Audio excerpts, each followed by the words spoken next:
But we begin with breaking news out of Washington. Jeff Sessions is out as U.S. Attorney General. The CBC's Lindsay Duncombe is in Washington with another breathlessly busy day in the American capital. What do we know, Lindsay, about this breaking development?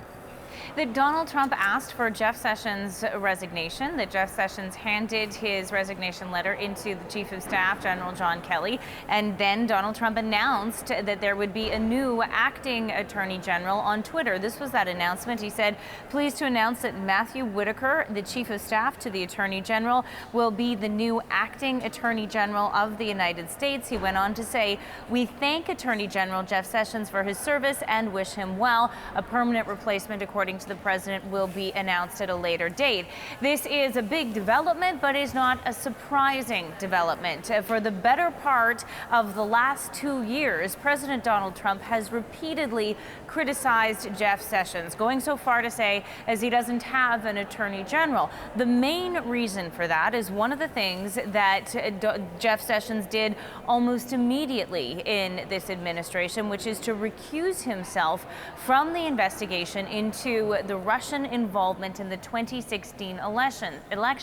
Sessions did that because he was a part of the campaign and because that was the advice he received from the Department of Justice officials. That wasn't enough for Donald Trump, because what that did was then put the Russia investigation into the hands of Rod Rosenstein, who then went on to appoint Robert Mueller to be the special counsel, something that Donald Trump has repeatedly called a witch hunt in the 2 years that he has been president. So that goes back a long time. It's not the only thing that Donald Trump was critical about Jeff Sessions on. He also criticized his strength when it comes to immigration policies and the border. So this is something that has been building a long time. In terms of the impact that it will have, the reports are that Rod Rosenstein will continue to be in charge of the Mueller inquiry.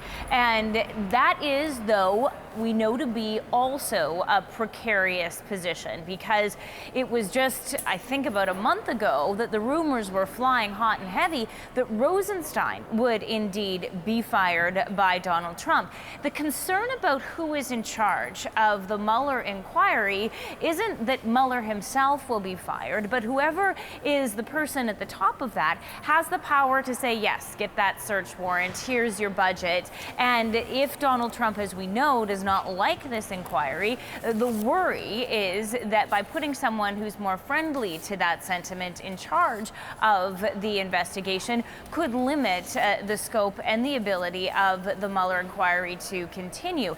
It is why we saw several Democrats say that they wanted to pass legislation that would protect Mueller himself. But we don't want to jump too far down that road, Andrew, because at this stage, Jeff Sessions is gone. That was expected. Rod Rosenstein appears to still be in place. Donald Trump was asked about Sessions at his news conference today. He didn't answer that question. He did say, though, that he was continually frustrated with the Mueller inquiry and said he could have fired anyone involved in it at any time. And Lindsay, we heard from Trump earlier at a news conference where he spoke about the midterms. Tell us about how he framed the results. It's a victory for Donald Trump, according to Donald Trump, especially when it comes to those gains in the Senate. And Donald Trump sees his strategy as having worked there. The fact that he went into those areas and rallied the base for the seats that flipped in favor of the Republicans. When it came to the losses in the House, Donald Trump blamed the candidates themselves, and he blamed them for not warming up to the president's message and the president's style, essentially for ignoring his coattails. And he said they paid the price. He actually read their names out at that press conference. Here's what it sounded like. But Mia Love gave me no love, and she lost. Too bad. Sorry about that, Mia. So Donald Trump clearly thinks his campaign style is working. He clearly thinks his policies are working. And the theatrics seem to be something that he thinks Americans are warming to, too, because there certainly was a lot of theatrics in that 90-minute news conference, including an altercation with CNN where someone was trying to take away Jim Acosta's microphone. And Lindsay, just as we're talking, I just want to tell our viewers what we're hearing from, Democratic leader Schumer is warning that Trump would create a constitutional crisis if he impedes the Mueller investigation. So obviously, and saying that the timing of Sessions' resignation is very suspect. And that is, the timing of it is all very interesting. I know, Lindsay, we did expect it, but then there's the question of what this means for the Mueller investigation. I was speaking with Aaron Blake from the Washington Post. There's concerns about funding for the Mueller investigation, that if you turn off the funding, then it's pretty hard to continue to investigate. And then all the questions about, now that the House of Representatives is controlled by Democrats, what that could mean for Donald Trump and possible impeachment. If the Democrats do decide that they want to start an impeachment process would lead to a trial in the Senate. And if we look at how the Senate is set up, it would be hard to imagine how that would get to a place where the president would actually be impeached. But there is a debate about whether or not it makes sense to actually go down that road if it's a fight you want to have in the House of Representatives.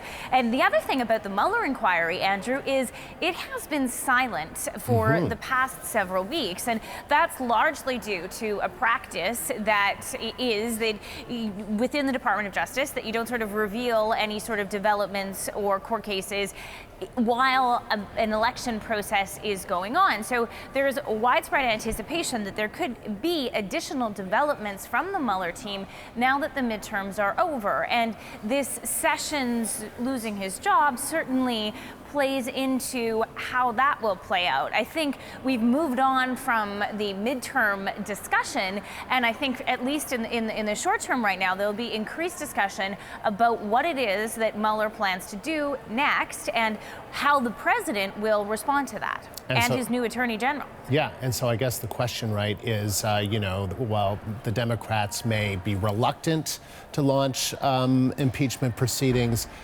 depending on what we hear from Mueller, that could become, at the very least, politically challenging for Donald Trump, right?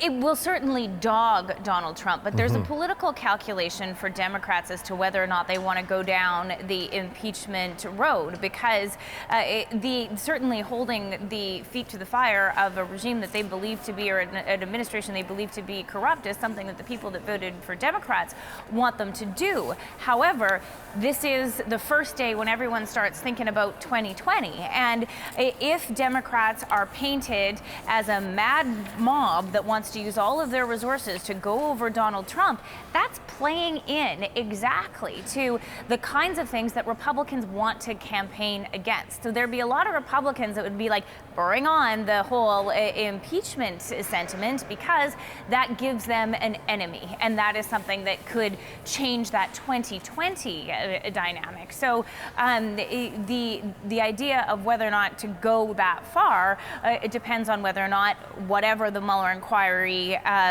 comes forth with, or whatever is revealed by Democratic investigations, seems to be at a level that reaches articles of impeachment, and then whether there's a political calculation that is indeed the right thing to do for the country, for the people that voted for Democrats, but also for people that will be thinking about whether or not they want to see Democrats in power in 2020. Now, it is interesting, Lindsay, the timing of all of this, right? Like, there was that long, hour and a half long press conference that the president held. He was asked about some potential staff changes, and he said, he was asked about Sessions directly, and he just didn't answer the question.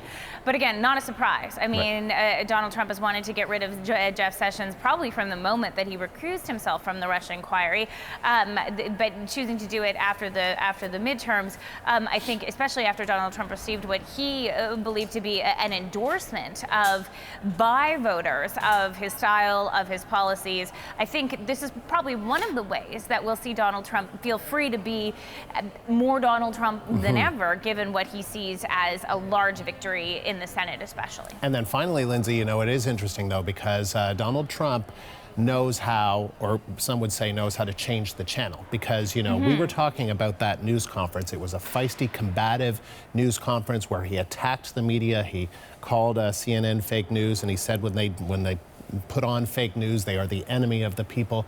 And, and that was the talk up until half an hour ago. I don't know, though, that that's a channel that Donald Trump necessarily wants changed. You know, that is Donald Trump playing in the theatrics that he really kind of enjoys doing. Donald Trump for 90 minutes had that news conference where he was unleashed, really, not holding himself back the way that he was yesterday and perhaps on the campaign and certainly around some of the things about the Kavanaugh, the Kavanaugh confirmation process, because, you know, the president was perhaps holding back because midterm elections were coming. Now he's mad at CNN. He's going to say he's mad at CNN. He doesn't like Jim Acosta. He's going to say he doesn't like Jim Acosta. And he got a message from voters, his base voters in Republican-friendly states that turned out for Senate races, that's what they like. So I don't think that that's necessarily what Donald Trump wants to turn the channel away from. But certainly what he wanted to turn the channel away from was having Jeff Sessions as his guy at the Justice Department. Fascinating times. All right, Lindsay, thank you. That is the CBC's Lindsay Duncombe live in Washington.